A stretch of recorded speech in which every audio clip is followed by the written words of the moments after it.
Sagada is a municipality in Mountain Province, tucked high in the rugged hills with its most enchanting blue soil. Kilala sa pangalang Kaman o Tek, nang ibig sabihin sa Ingles ay like a brain.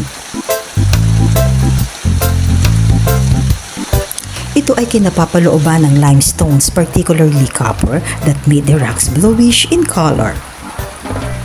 Hirap at pagtsatsaga bago makapunta sa blue soil, ngunit napawi ang mga ito sa angking nitong kagandahan at mapapasabi mo na lang sa iyong sarili na so divine.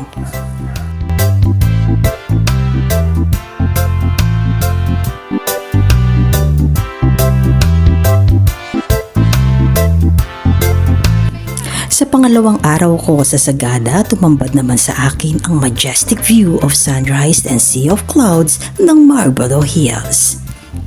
Naanimoy sumasayaw at nakikisama sa mga taong kumukuha ng pictures niya, kaya naman ang haring araw ay talaga namang nagpagilas.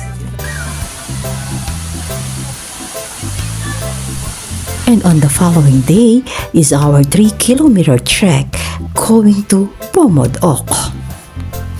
Going to Bomod-ok provides a calming views of the rice terraces. That's typically 2 hours of trekking depending on your pace. At syempre, hindi pwedeng hindi aawra sa harapan ng waterfalls.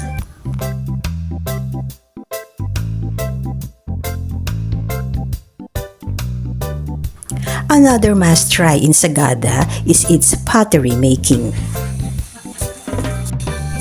At dahil napakahilig ko kumain ng salad, ako ay gumawa ng isang malaking salad bowl. Makikita rin sa Sagada ang mga simpleng tahanan na animoy hanging houses, wooden restaurants at ang famous na Pitik Wine Bar.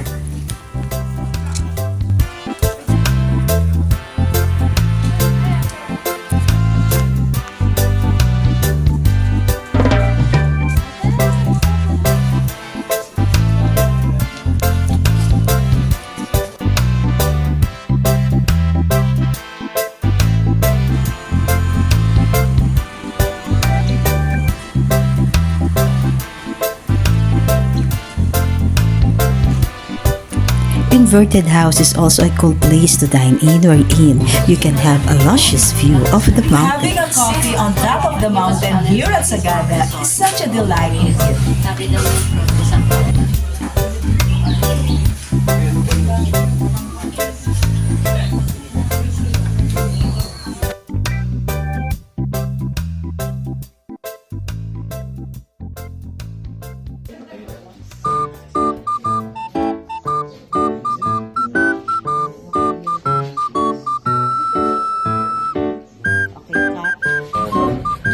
Since Taga Memorial, Igorots are really known for... After my sumptuous meal, I headed off at the weaving factory at places Sagada. here in Mountain Province that's really into it.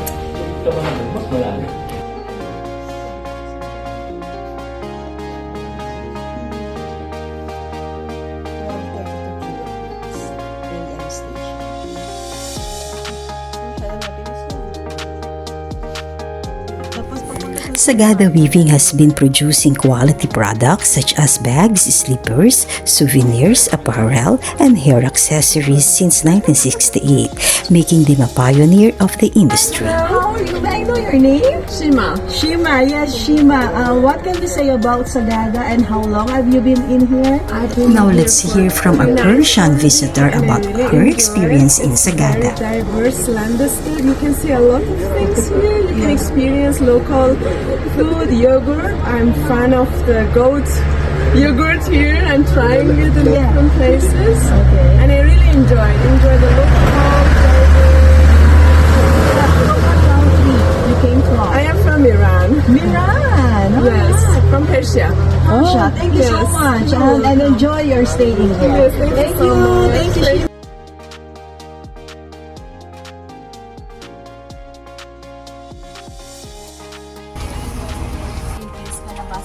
Thank you, Sagada, for your luscious flowers, beautiful mountains and sceneries, fresh vegetables, delicious snacks, affordable souvenirs, aromatic coffee, and tasty etag. I survived Sagada! Despite of the rigorous trekking experience, I might as well say at once,